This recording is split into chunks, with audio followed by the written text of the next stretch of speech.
Guys, আপনারা হয়তো শুনে থাকবেন যে বাড়ির আশেপাশে যদি মোবাইল টাওয়ার থাকে সেক্ষেত্রে মানুষের স্বাস্থ্যের জন্য খুবই ক্ষতিকারক, এবং তার পাশাপাশি বিশেষ করে বয়স্ক মানুষদের জন্য বা আশেপাশে যদি গাছপালা থাকে সেই গাছপালাতেও নাকি কোনো রকম ফল ফলসি হয় না। তো আজকের ভিডিওতে আমি আপনাদের সাথে এটাই এক্সপ্লেন করব যে আপনার বাড়ির আশেপাশে যদি মোবাইল টাওয়ার থাকে সেক্ষেত্রে সেটা আপনার জন্য কতটা ঝুঁকিপূর্ণ বা কতটা ক্ষতিকারক বা কি অ্যাকচুয়ালি এফেক্ট ফেলছে। তো প্রত্যেকটা জিনিস আপনাদের সাথে আলোচনা করবো, সো এক সেকেন্ড মিস করবেন না, দেখতে থাকুন সম্পূর্ণ ভিডিও। বাট মেন টপিকে যাওয়ার আগে সবার কাছে একটা রিকোয়েস্ট, আপনি যদি ফেসবুক থেকে দেখে থাকেন সেক্ষেত্রে অবশ্যই ফলো করবেন, আর যদি ইউটিউব থেকে দেখে থাকেন সেক্ষেত্রে ইউটিউব চ্যানেলটা অবশ্যই সাবস্ক্রাইব করে নেবেন। তাহলে যেটা হবে, আমি যখন কোনো নতুন ভিডিও নিয়ে আসবো সবার আগে আপনার কাছে নোটিফিকেশন চলে যাবে এবং কোনো ভিডিও আপনার মিস হবে না। দেখুন, এটুকু তো আপনারা সবাই জানেন যে বাড়ির পাশে যদি মোবাইল টাওয়ার থাকে সেক্ষেত্রে সেই আশেপাশে রেডিয়েশনের যে মানুষগুলো রয়েছে ভীষণ পরিমাণে ক্ষতি হয় শারীরিকভাবে। এটা যেটা জানেন বা শুনেছেন এটা কিন্তু 100% সত্যি। আসলেই কিন্তু যদি আপনার বাড়ির আশেপাশে যদি কোনো মোবাইল টাওয়ার থাকে সেক্ষেত্রে কিন্তু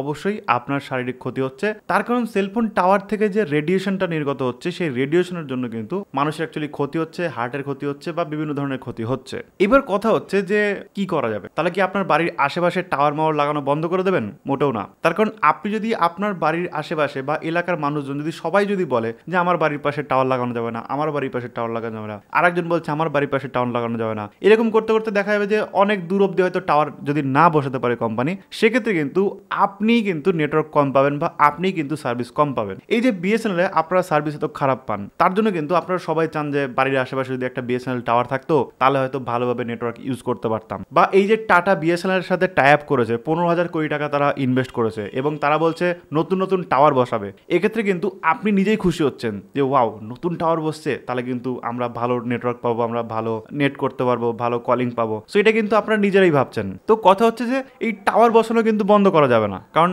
প্রত্যেকটা কোম্পানি কিন্তু এখন বেশি বেশি করে টাওয়ার বসাচ্ছে যাতে করে আপনাকে ভালো সুবিধা দিতে পারে বা আপনাকে ভালো সার্ভিস তারা প্রোভাইড করতে পারে, যাতে করে আপনি ভালো নেট পান দ্রুত গতির বা ভালো আপনি কলিং করতে পারেন, আপনার নেটওয়ার্ক সবসময় ঠিকঠাক থাকে। তো তার জন্য কিন্তু দ্রুত গতিতে কিন্তু টাওয়ার বসছে। এইবার কথা হচ্ছে, আপনি কিছু বছর আগে অবধি কিন্তু যেসব টাওয়ার আমাদের এলাকায় বসেছে বা বিভিন্ন জায়গায় বসেছে সেই সব টাওয়ারে কিন্তু ভালো রকমের রেডিয়েশন ছড়াতো এবং রেডিয়েশনের ছড়ানোর ফলে কিন্তু ওইখানকার মানুষজনের কিন্তু ভালো রকমের ক্ষতিগ্রস্ত হচ্ছে। বাট সেটা কিন্তু 1-2 বছরে আপনি বুঝতে পারবেন না, সেটা বুঝতে বুঝতে অনেকটা হয়তো ডেকেড পার হয়ে যাবে বা কয়েক দশক লেগে যাবে সেটা সঠিকভাবে বুঝতে যে সেলফোন টাওয়ারের জন্য আপনার শারীরিক কোনো ক্ষতি হয়েছে কিনা। জাস্ট আপনার বাড়িতে লাগিয়ে দিয়ে গেল অ্যান্ড দেন পরের দিনই আপনার শারীরিক অসুস্থতা শুরু হয়ে গেল, তাহলে কিন্তু ওরকম ব্যাপারটা না। আর সব থেকে বড় কথা, এই যে এফেক্টগুলো এগুলো কিন্তু শিশু, বাচ্চা এবং বয়স্কদের সব থেকে বেশি হয়। আমাদের মতো যারা তাগড়া ইয়াং এখন রয়েছে তাদেরকে খুব একটা বোঝা যায় না। ওকে, বুঝতে তো পারলেন যে টাওয়ার বসানো বন্ধ করা যাবে না, কারণ টাওয়ার বসানো বন্ধ করলে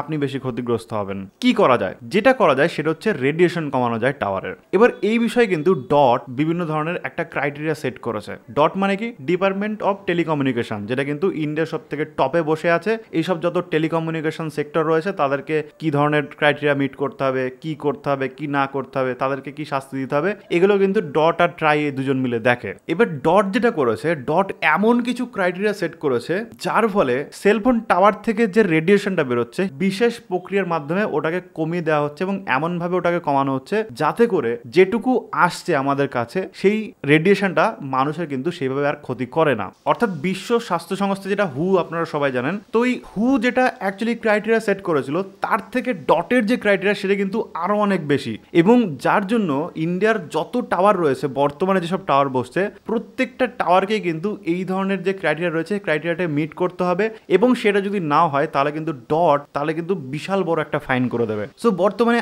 আপনি যে অ্যাকচুয়ালি টাওয়ারগুলো দেখেন বা নর্মালি এখন যেগুলো বসছে সেগুলো থেকে কিন্তু বলাই যেতেই পারে যে অনেকটাই কিন্তু মানুষ সেফ সাইড থাকতে পারে। অর্থাৎ আপনার বাড়ির উপরে থাকলেও খুব একটা কিন্তু ক্ষতি আপনার হবে না, অর্থাৎ সাধারণ মানুষের জন্য কিন্তু এখন অনেকটাই নিরাপদ। সো যারা অনেক আগে জানতেন যে অ্যাকচুয়ালি টাওয়ার থেকে যে রেডিয়েশন বেরোয় যার জন্য মানুষের অনেক ক্ষতি হয়ে যায়, সো বাড়ির আশেপাশে টাওয়ার রাখা যাবে না বা বসাতে দেওয়া যাবে না বা থাকলে আপনার ওই জন্য ক্ষতি হচ্ছে, তো এই জিনিসটা কিন্তু আপনাকে একটু আপডেট করতে হবে। এবং আপডেট করে আশা করি আপনারা জেনে গেলেন যে বর্তমানে যে টাওয়ারগুলো বসে সেগুলো কিন্তু আগের টাওয়ারগুলোর তুলনায় অনেকটাই নিরাপদ। কারণ আগের টাওয়ারগুলো যখন কোম্পানিগুলো বসেছিল এবং তারপরে যখন আস্তে আস্তে মানুষ বুঝতে পারে যে টাওয়ারগুলোর জন্য প্রবলেম হচ্ছে, তখন কিন্তু বিভিন্ন গাইডলাইন অ্যাকচুয়ালি দিয়ে দিয়েছে যে এইসব গাইডলাইন না মানলে অবস্থা খারাপ কোম্পানিগুলোর। তো যার জন্য কোম্পানিগুলোর গাইডলাইনও মানছে, আপনিও ভালো থাকছেন, কোম্পানিও ভালো থাকছে এবং ভবিষ্যতে মানুষজন সবাই ভালো থাকবে। সো ভিডিও যদি আপনাদের ভালো লেগে থাকে এবং 1% যদি আপনার কিছু নতুন কিছু জানেন সেক্ষেত্রে কিন্তু অবশ্যই একটা লাইক করবেন, শেয়ার করে দেবেন আপনার বন্ধু বন্ধু এসে যাতে এই বিষয়গুলো জানতে পারে, শিখতে পারে। আর হ্যাঁ, নতুনই থাকলে সাবস্ক্রাইব করতে ভুলবেন না, ফেসবুক থেকে দেখে থাকলে